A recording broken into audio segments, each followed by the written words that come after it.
तरीके से उत्तर प्रदेश सरकार ने एयरपोर्ट पे ही रोक लिया गया और वहाँ से उत्तर प्रदेश में मतलब बनारस में कोई कार्यक्रम सारे कैंसिल करवा दिए। तो कहीं ना कहीं वहाँ पे हमें जो देखने के लिए मिला कि माननीय योगी जी जो उत्तर प्रदेश के मुख्यमंत्री जी हैं, वो कहीं ना कहीं माननीय प्रधानमंत्री जी के बात पे और उनके बोलने पे विश्वास नहीं करते हैं। माननीय प्रधानमंत्री जी का हमेशा एक नारा है, सबका साथ, सबका विकास और सबका विश्वास।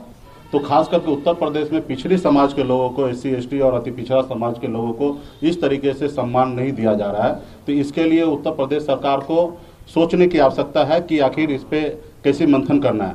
ये बात तो अलग है कि सनब मल्ला का डर उत्तर प्रदेश में दिखा। 5000 पुलिसकर्मी कल बनारस में उन्होंने छावनी में बदल दिया। हमारे जहाँ था हमारे पार्टी के कार्यकर्ता को रोका गया। उसके बाद जितने भी हमारे पार्टी के पदाधिकारी था उनको होटल में भी नज़रबंद रखा गया। तो ये सारे चीज़ तो दिख रहा है कि वीआईपी पार्टी का असर और ताकत वहाँ पे दिख रहा है और ये डर अच्छा है। लेकिन उसके बावजूद भी उत्तर प्रदेश के मुख्यमंत्री वो है, लेकिन भारत हमारा है। और जब भारत हमारा है तो हमारा अधिकार है कि कोई भी प्रदेश में, कहीं राज्य में हम जाके अपनी बात को रख सके और उसमें कहीं ना कहीं वो जिस तरीके से रोके वो उचित नहीं है। तो लेकिन ठीक है, उनकी प्रदेश है। तो हम लोगों ने आने वाले समय में उत्तर प्रदेश में 165 सीट पे चुनाव लड़ेंगे, मजबूती से हम अपनी सरकार बनाएंगे। और जब आने वाले समय में सिर्फ 18 मंडल नहीं, 75 जिला में फूलन देवी जी का प्रतिमा लगे, ऐसे हम लोग आने वाले समय में काम करेंगे। आज जैसे हमने बिहार में अपनी सरकार बनाया है और हमारी सरकार रहने के बाद आज बिहार में एनडीए की सरकार है और बिहार में भी कार्यक्रम हुआ, बेगूसराय में, दरभंगा में, मुजफ्फरपुर में। तो बिहार में प्रतिमा भी लगा और माल्यार्पण भी हुआ। कहीं पे कोई किंतु परंतु नहीं, इशू नहीं हुआ, क्योंकि ये बिहार में एनडीए की सरकार है, वीआईपी पार्टी की सरकार है और हम लोगों ने शांतिपूर्ण यहाँ पे कार्यक्रम किया और इसी कार्यक्रम को आने वाले समय में भी हम लोग करेंगे। लेकिन मैं अभी भी योगी जी से कहूँगा कि जाति विशेष ना सोचकर सबके साथ देकर सबको भरोसे में लेकर काम करें। और मैं चाहूँगा कि पिछड़े समाज का वहाँ पे सुना जाए।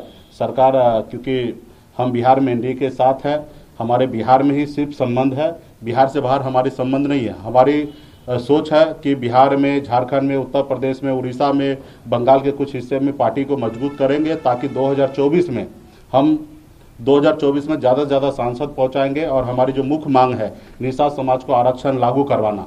आरक्षण तो पहले से मिल रहा है लेकिन लागू नहीं है कुछ प्रदेशों में, जैसे दिल्ली में या बंगाल में आरक्षण लागू है, लेकिन बिहार में, झारखंड में, उत्तर प्रदेश में नहीं लागू है। तो हमारे से प्रदेश में लागू कराने के लिए हमें दिल्ली पहुँचना है और दिल्ली आप सबको पता है कि उत्तर प्रदेश होके पहुँचते हैं। तो हम लोग उत्तर प्रदेश में मजबूती से 2022 में चुनाव लड़कर और उत्तर प्रदेश दिल्ली पहुँचेंगे और हम अपने समाज का जो आरक्षण की बात है वो पूरा हम लोग करेंगे। तो इसके लिए और मैं योगी सरकार को कहना चाहूँगा कि भविष्य में ध्यान रखे, इस तरीके से किसी प्रदेश के नेता को, मंत्री को इस तरीके से कस्टडी में ले लेना, ये मुझे लगता है कि सही नहीं है। अगर ऐसा ही रहा तो एक दो नहीं सैकड़ों हम बिहार राज्य में भी दूसरे प्रदेश से नेता को आने से मना कर सकते हैं। लेकिन हम बिहार प्रदेश में माननीय मुख्यमंत्री जी के नेतृत्व में सरकार चल रहा है और मैं नहीं चाहूँगा कि इस तरीके से किसी भी नेता को बिहार प्रदेश में अपमानित हो या उसको हम लोग रोक ले। तो ये कहीं ना कहीं अच्छा नहीं है। तो ऐसा अगर हो तो फिर तो पूरे भारत में एक दूसरे को नेता को रोका जाएगा। तो ये सही नहीं है, ये परंपरा सही नहीं है। योगी जी को इस पर विचार करें। अब बगैर कोई कारण का और एक व्यक्ति को से डर से अगर इस तरीके से आपका लॉ एंड ऑर्डर बिगड़ सकता है तो फिर आप कैसे सरकार चला रहे हैं? फिर तो आपको सोचना है, आपको विचार करना कि आप इतने बड़े प्रदेश का मुखिया आप कैसे बने हैं। तो इसके लिए आपको हर नेता को, हर जनता को आपको सुरक्षा देना आपका काम है। आप सरकार में है, आज जैसे हम लोग सरकार में, तो हमारा हर एक जवाबदेही हम पे बनता है, माननीय मुख्यमंत्री नीतीश कुमार जी पे बनता है कि बिहार के हर एक नागरिक को सुरक्षा देना। उसी तरीके से उत्तर प्रदेश सरकार का भी बनता है। तो कहीं ना कहीं हमें ये देखने के लिए नहीं मिला। भविष्य में भी इसी तरीके से बहुत सारा कार्यक्रम होगा। अगर किसी प्रदेश का मुखिया का अगर ऐसा मनमाना हुआ तो ये तो भविष्य में अच्छा नहीं रहेगा कोई भी प्रदेश के लिए, कोई भी राजनेता के लिए। तो इसके लिए योगी जी समझेंगे और विशेष तो वो उनकी राजनीति है, वो अपने हिसाब से कर रहे हैं और हमारा मकसद है कि समाज को वहाँ जोड़ना। अब मुझे लगता है कि जब कल अगर 18 मंडल में कार्यक्रम होता तो जितना समाज कल यूनाइट हुआ उतना शायद नहीं होता। कल पूरे भारत के निषाद जो फूलन देवी को मानने वाले लोग हैं, सब लोग एक मंच पर, एक प्लेटफॉर्म पे आए हैं। फूलन देवी 2 बार सांसद रही है, चंबल से लेकर वो सफर को तय किए सांसद तक पहुंचे, सम्मानित पद पे रहे हैं। उसके बाद उनका हमेशा विचार रहा, सपना रहा कि पूरे भारत के निषाद को एक करे। आज उन्हीं के बताए हुए रास्ते पे हम लोग चल रहे हैं। मैं तो मानता हूं कि फूलन देवी अभी भी जिंदा है। आज उनके बताए हुए रास्ते पे, उनके विचार पे आज हम लोग काम कर रहे हैं और समाज को जोड़ रहे हैं। आज फूलन देवी जिंदा रहती, हम लोगों के बीच में रहती, तो शायद आज ये दिन नहीं रहता, आज निषाद समाज बहुत आगे निकलता। लेकिन उनके बताए हुए रास्ते पे हम लोग आने वाले समय में काम करेंगे और उत्तर प्रदेश में वीरांगना फूलन देवी का सम्मान हमेशा बना रहे, बिहार में भी बनाएंगे और पूरे प्रदेश में हम लोग कार्यक्रम करेंगे। धन्यवाद। आप सभी को पता होगा कि फूलन देवी जी का कार्यक्रम आज से नहीं, जब से हम पॉलिटिक्स में, राजनीति में, सामाजिक संगठन में आए तब से हम काम कर रहे हैं। आप 2018 में अगर आप सभी को याद होगा तो फूलन देवी शहादत दिवस के रोज हम 5000 महिला एक ही कलर, एक ही साड़ी में, एक ही ड्रेस में पटना के रोडों पे उन्होंने फूलन देवी का कृष्ण मेमोरियल हॉल में कार्यक्रम हुआ था। और हर साल हम लोग कार्यक्रम करते हैं और हम अपने पूर्वज को, जुब्बा सहनी हो, फूलन देवी को हमेशा याद करते रहते हैं।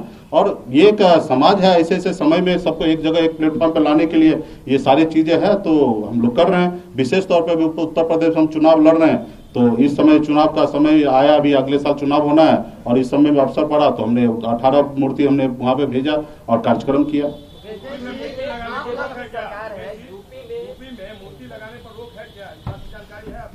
जी हाँ, मूर्ति 2008 में सरकार का गाइडलाइन है कि मूर्ति वहां पे नहीं लगाया जा सकता है और लगाया जाएगा तो उच्च स्तरीय पे परमिशन लेकर लगाया जाएगा।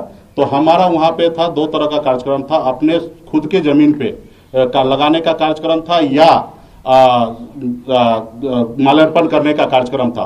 तो मूर्ति नहीं लगाने के लिए दिए, इसके लिए भी हमने रिक्वेस्ट किया कि चलिए कोई बात नहीं, मूर्ति स्थापित नहीं होगा लेकिन माल्यार्पण करने का अनुमति मिले। तो माल्यार्पण करने का भी अनुमति सरकार की तरफ से नहीं मिला। इनफैक्ट हमारे लखनऊ कार्यालय पर, हम अपने कार्यालय पे, प्राइवेट प्लेस पे, हम अपने कार्यालय पे वहां पे मूर्ति लगाया गया, वहां पे भी माल्यार्पण करने से रोका गया। छोटा सा अपने कार्यक्रम आप कर सकते, लेकिन बड़े मूर्ति पे, प्रतिमा पे आप माल्यार्पण नहीं कर सकते। तो ये कहीं ना कहीं एक अच्छा सोच और अच्छा विचार नहीं है।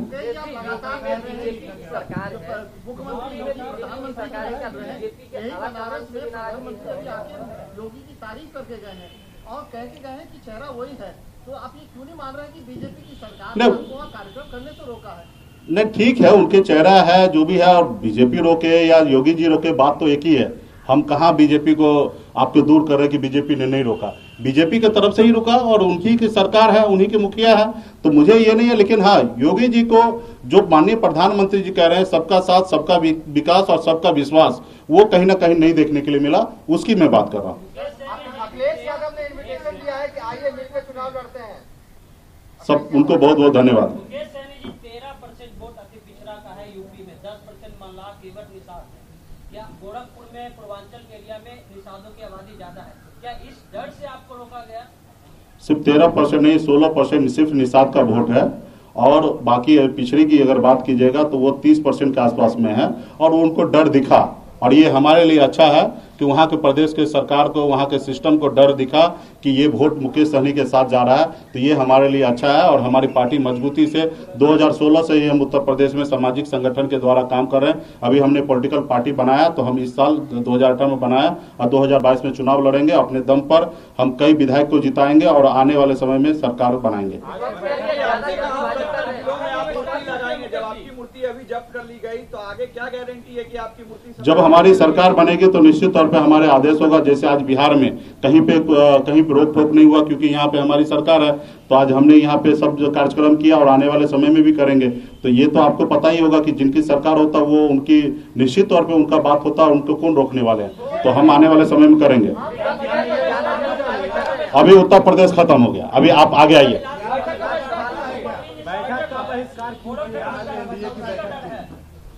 देखिए, बिहार में आप सभी को पता है कि माननीय मुख्यमंत्री नीतीश कुमार जी के नेतृत्व में बिहार में सरकार हमारी चल रही है और हमारी बिहार सरकार के मुखिया नीतीश कुमार जी हैं। और ये बात सत्य है ना कि 4 पार्टी के सहयोग से बिहार में एनडीए की सरकार है, जिसमें बीजेपी, जेडीयू, वीआईपी और हम पार्टी। तो बीच में कुछ दिनों से एहसास नहीं हो पा रहा है कि 4 पार्टी का गठबंधन से सरकार चल रहा है। कहीं पे भी सिर्फ 2 पार्टी का नाम आता है, बीजेपी और जेडीयू। वीआईपी पार्टी हो या हम पार्टी का नाम वहां पे नहीं पहुंच पाता है। तो मुझे लगता है कि ऐसे एनडीए में बैठक उचित नहीं होगा। हम सरकार के साथ है, माननीय मुख्यमंत्री नीतीश कुमार जी के साथ है। जहां पे वीआईपी पार्टी को अगर सम्मान नहीं मिल सकता, ऐसे मंच पे जाके क्या बात रखेंगे। तो इसलिए बहुत सारा इशू है। इसके लिए हम सब बैठकर अगर एनडीए अगर चाहेंगे, एनडीए के सभी नेता, तो बैठकर इस पे मंथन किया जाएगा कि कहाँ चूक हो रहा, कहाँ समस्या है। ये घर की बात है, घर में हम लोग सलटाएंगे। ये बात निश्चित तौर पे है कि एनडीए नज़र नहीं आता, तो एनडीए नज़र अगर नहीं आ रहा तो मेरा इसी बात से तकलीफ है और इसलिए मैं वहाँ पे नहीं गया हूँ। आज हमारे माननीय मांझी जी हैं, इतना सम्मानित नेता है, पूर्व मुख्यमंत्री रहे हैं, आज उनको भी सरकार में बेहतर जगह होना चाहिए। आज हम लोगों के सहयोग से बिहार में सरकार चल रहे हैं, तो ये सब चीज़ को कहीं ना कहीं एनडीए के प्लेटफॉर्म हो जहाँ पे ये सब बात को रखा जाए और सारी चीज़ देखा जाए कि कहाँ पे लॉ एंड ऑर्डर में क्या सही है, कहाँ नहीं है, कहाँ बाढ़ में क्या समस्या नहीं है। जब इस पे बैठ के हम लोग मंथन करेंगे तो बहुत सारा चीज़ निकलेगा, लेकिन जब बैठक ही नहीं हो रहा तो फिर बात नहीं हो पा रहा है। और आप सब भी ने देखा कि किस तरीके से पदाधिकारी यहाँ पे हावी है। हमारे माननीय सम्मानित मंत्री ने कहा कि चपरासी तक बात नहीं मान रहे, तो आखिर ऐसे कौन पदाधिकारी है, कौन ऐसे चपरासी है कि वो बात नहीं मान रहे। तो ऐसे भी जगह पे बात करने की आवश्यकता है। और बिहार के जनता ने हमें चुना है, हमारी सरकार को बनाया है, माननीय नीतीश जी को मुखिया बनाया है, तो आज हम लोगों का एक मकसद है कि बिहार के जनता को लिए काम करें, युवा के लिए काम करें। हम लोगों ने लक्ष्य रखा है कि 5 साल में 19 लाख युवा को रोजगार देना, तो 19 लाख लोगों युवा को रोजगार देना तो कैसे होगा। उसके लिए तो प्लानिंग करने की आवश्यकता है, सबको एक टीम वर्क बन के काम करने की आवश्यकता है, सिर्फ हम पॉलिसी बनाने से नहीं होगा। तो इसके लिए बहुत सारा चीजें हैं और मुझे लगता नहीं कि सब बात इस प्लेटफॉर्म पे रखने की बात है। रहा कि हम लोग आने वाले समय में नहीं, इस्तीफा क्या देना है, इस्तीफा किसको देना है, ये सरकार हमारी है। आप अपने पैर पे कोई कुल्हाड़ी मारता है, ये सरकार हमारा है और हम किसको इस्तीफा देने के लिए जाएंगे।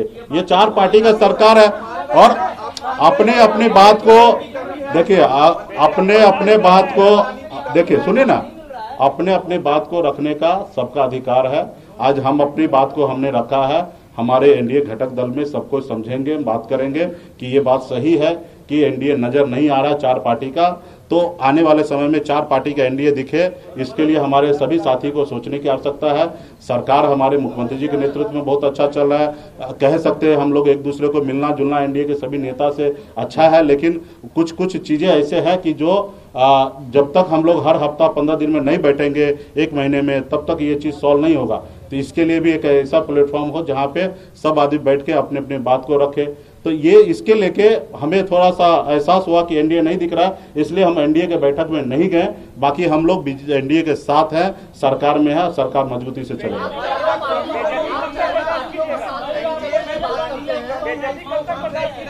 देखिए, एक चीज मान लीजिए, ये हमारी अपनी सरकार है,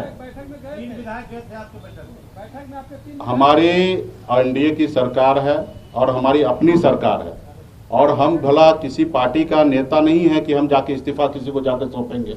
हम अपनी पार्टी के हम स्वयं मालिक हैं, सुप्रीमो हैं, हमारे साथ 4 विधायक हैं, मजबूती से विधायक हमारे साथ है। और आने वाले समय में हमने यहाँ कहा ना कि सरकार किसके लिए, उनके लिए जो जिन्होंने पीठ में खंजर भोंका उनके लिए हम जाएंगे, या बिहार में हम सरकार गिरा के और बिहार में फिर से चुनाव कराएंगे तो हजारों करोड़ रुपए का खर्चा होगा, बिहार के लोगों का नुकसान होगा। तो ये हम कभी नहीं चाहेंगे। बिहार में मुख्यमंत्री नीतीश कुमार जी के नेतृत्व में 5 साल सरकार चलना है, लेकिन कहीं पे अगर कोई कमी है तो उसको हम लोगों को ठीक करना है।